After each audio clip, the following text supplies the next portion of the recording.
தலைவ இறங்கட்டுமே, சரிதம் எழுதட்டுமே, மலைகள் ஒதுங்கட்டுமே, உலகம் உணரட்டுமே, அரங்கம் அதிரட்டுமே, சில்லு பறக்கட்டுமே, கரங்கள் வசரட்டுமே, கோவழுத்து மதமே.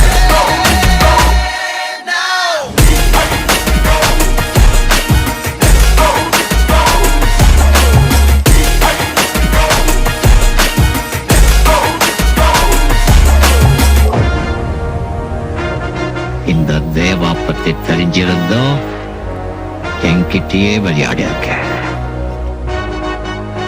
காக்கா, இது பாரு, இந்த கப்பல்ல போட்ட கவர்மெண்ட் போலீஸ் எல்லாம் அவனுடையதான் இருக்கலாம். ஆனா இந்த துணி போட்ட கூலிங்க ஏன் ஆளுங்க.